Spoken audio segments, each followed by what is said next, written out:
3-4 state बल्कि पूरे देश के किसानों को जगाने का काम किया। मैं जिस प्रदेश से आता हूं सभापति महोदय,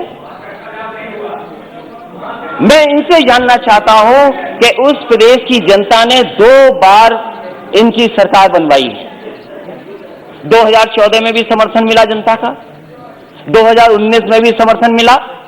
मैं इनसे जानना चाहता हूं कि राष्ट्रपति अभिभाषण बोल रहे हैं, क्या जिस डिस्ट्रिक्ट से महामहिम राष्ट्रपति जी आते हैं, क्या उस डिस्ट्रिक्ट में एमएसपी किसानों को मिला है धान का कि नहीं मिला है? और जो लोग जो ये कह रहे हैं कि एमएसपी था, एमएसपी है, एमएसपी रहेगा, मैं उनसे जानना चाहता हूं, माननीय सदस्य से पूछना चाहता हूं कि बताएं जहां से वो चुन करके आते हैं उस जिले में किसानों को धान का एमएसपी मिला है कि नहीं मिला है? इनके बोलने से मिल गया, लेकिन मुझे खुशी है सभापति महोदय, ये जो बोल रहे हैं, ये देश सुन रहा है, किसान देख रहा है। जहां के राष्ट्रपति महोदय हैं उसके बगल का क्षेत्र हमारा है। न एमएसपी धान का मिला, न एमएसपी मक्के का मिला। और मैं तो कहता हूं माननीय सदस्यों से, आप तो सपना ये देख रहे हो, न जाने कितने साल सरकार में रहोगे, कितना बड़ा सपना देख रहे हो आप। और क्या आप जिनके नेतृत्व में चुनाव लड़े उनको सत्य नहीं बताना चाहते? आप अपने क्षेत्र में जाओ, क्या आपको एमएसपी दिला पाए हो किसी किसान को? तो बताओ हमें आप। और जहां तक केवल राष्ट्रपति महोदय, प्रधानमंत्री, वही नहीं, देश के डिफेंस मिनिस्टर भी वहीं से आते हैं। बताओ क्या मिला एमएसपी धान का? उसके बाद केवल यही नहीं है, न जाने कितने गवर्नर उत्तर प्रदेश से बनकर के दूसरे प्रदेश में बैठे हैं। क्या वो गवर्नर साहब अपने गांव में जाकर के नहीं पूछते, जिले में नहीं जानकारी करते कि एमएसपी मिल रहा है कि नहीं मिल रहा उनको धान को? और मैं सभापति महोदय आपसे कहना चाहता हूं, ये भारतीय जनता पार्टी का नारा था कि हम किसानों की आय दोगुनी कर देंगे। और राष्ट्रपति महोदय का भाषण में भी लिखा है कि मेरी सरकार आज न सिर्फ एमएसपी पर रिकॉर्ड मात्रा में खरीद कर रही है, बल्कि खरीद केंद्रों की संख्या भी बढ़ा रही है। कहां खरीद केंद्र बने थे उत्तर प्रदेश में? मुझे खुशी है सरकार इन प्रयासों को, हमारे किसान अपने परिश्रम से और बढ़ा रहे हैं। और खाद्यान्न रिकॉर्ड, जहां पर से राष्ट्रपति आते हो, प्रधानमंत्री आते हो, डिफेंस मिनिस्टर आते हो, गवर्नर आते हो, सरकार बनवाई हो, उस प्रदेश में एमएसपी नहीं मिल रही। और क्या व्यवहार रहा है आपके, क्या व्यवहार रहा किसान, क्या व्यवहार है आपका, क्या व्यवहार रहा किसानों का?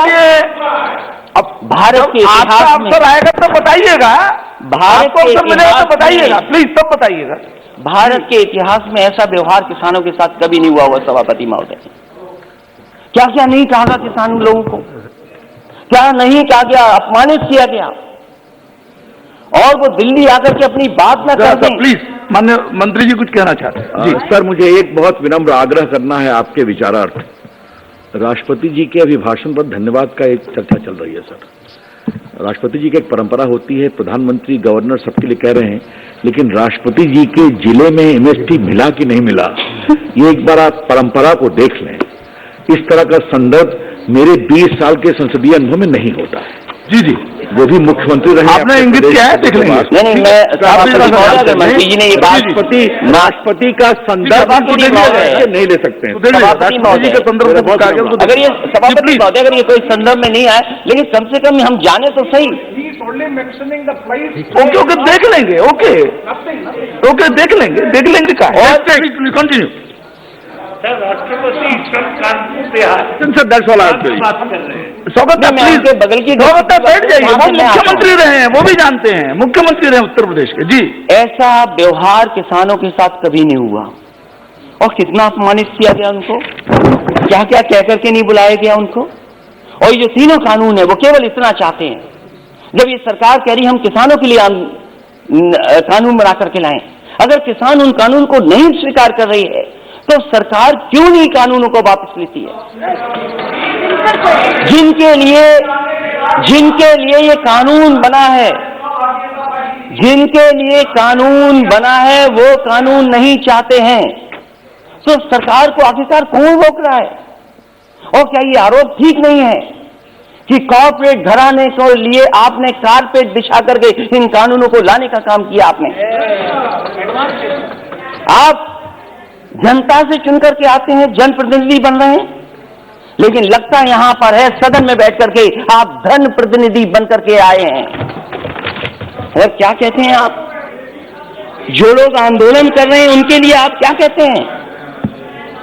जो आंदोलन, ये देश आजाद हुआ आंदोलन से, न जाने कितने अधिकार मिले आंदोलन से। वोट डालने का महिलाओं का अधिकार आंदोलन से मिला, न जाने कितने आंदोलनों से नेता निकले बन करके। राष्ट्रपिता महात्मा गांधी देश के बने क्योंकि आंदोलन लड़े, आंदोलन में खड़े हुए, न केवल अफ्रीका, दुनिया, बल्कि भारत जैसे देश को आजादी दिलाई उन्होंने। उस आंदोलन के बारे में क्या कहा जा रहा है कि आंदोलन जीवी है? मैं उनको क्या कहूं, मैं उन लोगों को क्या कहूं जो लगातार चंदा लेने निकल जाते हैं? क्या वो चंदा जीवी संगठन के लोग नहीं है? अगर वो हो सकते हैं जिनको आप आंदोलन जीवी बोल रहे हैं, तो आप भी तो चंदा लेने के लिए निकल पड़ते हैं, जब कहीं तब निकल जाते हैं आप। क्या आप चंदा जीवी नहीं है? और फिर आप कहते हो कि मंडी मॉडर्नाइज करेंगे, मंडी मॉडर्नाइज करेंगे, मंडी मॉडर्नाइज। अब बोलते रहिए आप। मैं सभापति महोदय मैं कहना चाहता हूं, मैंने कहा कि हम मंडी को मॉडर्नाइज करेंगे, इंफ्रास्ट्रक्चर बनाएंगे।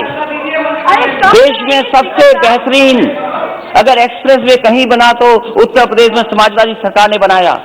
और मैंने हमेशा कहा ये शहरों को जोड़ने के साथ साथ गांव को जोड़ता है। जहां शहरों की अर्थव्यवस्था को बेहतर करेगा, वहीं गांव की अर्थव्यवस्था को बेहतर बनाएगा। इसलिए उसके आसपास मैंने मंडियां बनाई। मैंने आलू की मंडी बनाई कन्नौज, फर्रुखाबाद, कानपुर देहात के आसपास के लोगों के लिए। एक मैनपुरी, इटावा और आसपास के लोगों के लिए अनाज की मंडी बनाई। अरे बाबा रामदेव जी से बहुत योगा सीखते हैं ये लोग, उन्हें भी मैंने 500 एकड़ जमीन दी एक मंडी बनाने के लिए। आम की मंडी बनाई। मैं इनसे जानना चाहता हूं, लाखों करोड़ों रुपए इन्होंने मंडियों के इंफ्रास्ट्रक्चर के लिए दिए थे, वो पैसा कहां चला गया? जितनी ईंट लगाई थी समाजवादी सरकार में, उससे आगे मंडियां नहीं बढ़ पाई, वहीं का वहीं काम रुका हुआ है। और फिर अभी प्रधानमंत्री जी गए थे। हमारा प्रदेश तो बहुत अच्छा प्रदेश है। अगर बड़ी चीज दिल्ली से बिके तो हमारे मुख्यमंत्री छोटी चीजें बेच देते हैं। समाजवादी सरकार में बना समाजवादी पूर्वांचल एक्सप्रेस वे जो बलिया गाजीपुर को जोड़ता है और आगे बिहार से लेकर के आगे लोगों को मदद करेगा। अलाइनमेंट समाजवादी सरकार का, लैंड एक्विजिशन समाजवादी सरकार की, और जो व्यवस्था दी थी मंडियों के लिए। मैं जानना चाहता हूं कि आखिरकार मंडियां क्यों नहीं बन रही उसके किनारे? क्यों नहीं मंडियां बन रही? और जहां तक मंडियां क्यों नहीं बन रही? गाजीपुर में मंडी बननी थी, आजमगढ़ में मंडी बननी थी, सुल्तानपुर मंडी बननी थी। और जहां तक अपराध की बात कर रहे हैं सभापति महोदय, देश का पहला मुख्यमंत्री होगा जिसने अपने मुकदमे वापस ले लिए। मुझे बताए कोई मुख्यमंत्री जिसने वापस लिया मुकदमे अपने। और फिर अपराध की बात कर रहे, ठोको नीति चल रही है, जिसको जाओ उसको ठोक दो। और कानून व्यवस्था की बात करोगे, महिलाओं की बात करोगे। मेरी माता जी बैठी हैं, महिलाओं पे बहुत चिंतित रहती हो। जाओ क्या हालत है उत्तर प्रदेश में माताओं बहनों की, और अपने आंकड़े निकाल करके देखो क्या आंकड़े हैं। सबसे ज्यादा अपराध अगर कहीं हुआ है तो महिलाओं के साथ अपराध उत्तर प्रदेश में हो रहा है। तो इसलिए सभापति महोदय मैं कहना चाहता हूँ, राष्ट्रपति जी के वाक्य पर बोलिए ना। सभापति महोदय, दूध की भी बात हुई, दूध की बात हुई। बैठिए कुछ। सभापति महोदय, दूध की भी बात हुई। प्लीज बैठ जाइए। मैं इनसे जानना चाहता हूँ, उत्तर प्रदेश सरकार ने जब समाजवादी सरकार थी तो गुजरात का अमूल प्लांट वहां लगाए, 5-5 लाख लीटर के 2 प्रोक्योरमेंट के प्लांट लगे। मदर डेयरी का प्लांट लगा, प्रोक्योरमेंट बढ़ा, प्रोडक्शन बढ़ा। 4 साल गुजर गए, एक नया प्लांट मिल का नहीं लग पाया। और दुख तो तब होता है जब लखनऊ के प्लांट में, अमूल में, वहां के लोगों का दूध नहीं प्रोक्योर हो रहा। गुजरात से आकर के प्रोक्योर हो रहा है दूध वहां पर। सरकार बनाए उत्तर प्रदेश, लाभ किसको मिले? इसलिए सभापति महोदय, समय मेरे पास आपने कम दिया, मैं धन्यवाद देता हूं, लेकिन मेरी यही गुजारिश है कि जहां किसान की जान चली गई है, मैं श्रद्धांजलि देता हूं, उनके परिवार के लोगों को नौकरी मिले। ये ऐसा दुर्भाग्य है जहां किसान अन्नदाता हमारा बेटा और सरकार नहीं सुन रही, और अहंकार तो बड़े बड़ों का नहीं बचा। ये वो किसान हैं जो कीले उखाड़ देते हैं, पेड़ उखाड़ देते हैं, बंजर जमीन को ठीक कर देते हैं, और समय आएगा सभापति महोदय, इस सरकार पे भी पटेला चलेगा। बहुत बहुत धन्यवाद। श्री दिलीप सैकिया जी, श्री दिलीप सैकिया